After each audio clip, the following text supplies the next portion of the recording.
उम्मत मोहम्मदिया सल्लल्लाहु अलैहि वसल्लम की जो फजीलत अल्लाह ने बयान की है वो बयान की है इस वजह से कि ये उखरजत लिन्नास है, इसकी जिम्मेदारी है। ये जुमला ये नहीं कह सकते मैं पढ़ता हूँ नमाज तो मुझे क्या है कोई मेरा पड़ोसी नहीं पढ़ता तो या मेरा भाई नहीं पढ़ता तो, ये जुमला ये उम्मत मोहम्मदी नहीं कह सकती।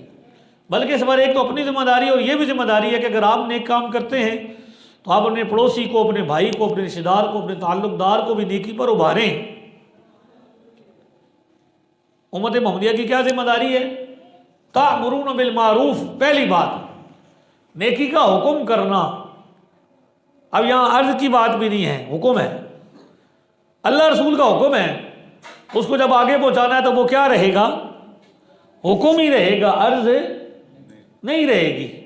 तामुरून बिल मारूफ, नेकी का हुक्म देना है। भाई ये काम करो, ये खुदा का हुक्म है, मेरा नहीं है, पहुंचाने वाले का नहीं है, मुबल्लिग का नहीं है, आलिम का नहीं है, ये खुदा का हुक्म है। किसका हुक्म है? लिहाजा खुदा का हुक्म आगे पहुंचाना उम्मत मोहम्मदिया अला साहिबिहा व अलैहिस्सलातु वस्सलाम पर जिम्मेदारी है। और सबसे बढ़कर उन लोगों की है और इल्म का ताज जिन्हें अल्लाह ताला ने अता फरमाया, जो उलमा है। उसके बारे में अगली आयत में फरमाया वल तकुम मिनकुम उम्मतन यदऊना इलल खैर, उम्मत के अंदर एक ऐसी जमात होनी चाहिए, एक ऐसा फरीक होना चाहिए जो खैर की तरफ बुलाए और बुराई से रोके। यानी बहसीद उम्मत, जो बंदे को पता है कि ये अब नमाज का हर बंदे को पता है फ़र्ज़ है, इसके लिए आलिम से फतवा लेने की ज़रूरत तो नहीं है। तो वो तो आप कर सकते हैं कि किसी को नमाज के लिए बुला सकते हैं, किसी को नेकी की तरफ बुला सकते हैं, बुराई से रोक सकते हैं। लेकिन जो पूरी आला जिम्मेदारी है वो एक ख़ास ग्रोह है जिसने तबलीग का काम सर इंजाम देना है। तो तबलीग हर बंदा नहीं करेगा, तबलीग वो ग्रोह करेगा जो तबलीग के उसूलों से आगाह होगा, जिसके पास तबलीग की इजाज़त होगी। और वो कौन है? जो साहिब इल्म होगा, जिसने बाकायदा जो उलूम राइज हैं वो पढ़े होंगे, कुरान और सुन्नत का वो आलिम होगा और उसकी इजाज़त सनद नबी पाक सल्लल्लाहु अलैहि वसल्लम तक मुत्तसिल होगी। तो ये जो सनद हमारे यहाँ होती है, ये सनद सरकारी नहीं होती कोई, ये सनद क्या होती है? ये नबी अलैहिस्सलाम तक एक सिलसिला होता है। हमको हमारे उस्तादों ने इजाज़त दी, हमारे उस्तादों को उनके उस्तादों ने दी, उनको उस्तादों ने दी, तो ये उस्तादों का सिलसिला नबी अलैहिस्सलाम तक पहुँचता है। ये तबलीग होती है जो ये बंदे ने करी। अब बंदे को पता ही नहीं कि हलाल क्या है, हराम क्या है, तो वो तबलीग क्या करे? तो इसलिए उस ग्रोह की जिम्मेदारी सबसे बड़ी है जो उलमा हैं, जो साहिबान इल्म हैं। वो लोगों को एंजॉय नहीं करवाएंगे कि उनकी जिम्मेदारी है कि वो एंजॉय करवाएं।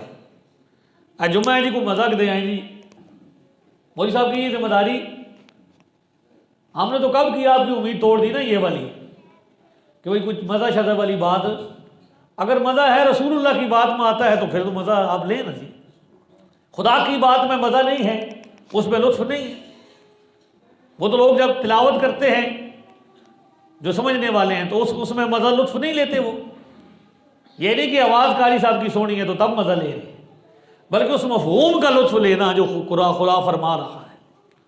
इमाम आज़म अबू हनीफा जो है वो नमाज पढ़ रहे थे, पढ़ा रहे थे, इमामत कर रहे थे, तो आपने सूरतुल कारिया की तिलावत करना शुरू की तो वो पीछे बंदे कहते हैं कि जब आप अलकारिया तो मलकारिया वमा अदराका मलकारिया ये पढ़ रहे थे तो आपने रोना शुरू कर दिया, आवाज़ कांपना शुरू हो गया और आप पर गिरिया तारी हो गया, आप आगे पढ़ ही नहीं सकते थे।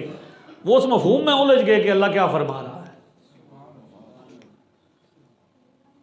तो उलमा की जिम्मेदारी सिर्फ ये नहीं है कि भाई आप आए और एंजॉय करके चले जाएं। आर्टिस्ट में और आलिम दीन में फ़र्क होता है। आर्टिस्ट वो होता है जो लोगों को हंसाता है। पुरानी ज़बान में उसे कंजर वगैरह कुछ इस तरह कहते थे, भंड वगैरह कहते थे, अब आर्टिस्ट कहते हैं। ठीक है, तो आर्टिस्ट का ये काम होता है कि वो क्या करेगा? एंजॉय कराएगा और उसके वो पैसे वसूल करता है। लोगों को हंसाया, जुटकले सुनाए, लतीफ़े सुनाए, जुगतें सुनाई और क्या किया? पैसे वसूल किए, अपना अपना निज़ाम चलाया। बस ठीक है, ये आर्टिस्ट होता है। और मुस्लिह उम्मत वो होता है जो लोगों को उनकी जिम्मेदारी बताता है। उसे इसकी फिक्र नहीं होती कि मेरी रोटी कहाँ से आएगी, उसे रिज़्क़ अल्लाह ताला देगा, देता है। कभी किसी का रिज़्क़ अल्लाह ने नहीं रोका। रिज़्क़ तो वो है ना जो नसीब से मिलना है। तो उसने जिम्मेदारी बतानी है अपनी कि ये मेरी खुदा की तरफ से जिम्मेदारी है, मैंने आपको बताना है कि ये काम ठीक नहीं है। ये दुरुस्त है, ये करो, ये गलत है, ये ना करो।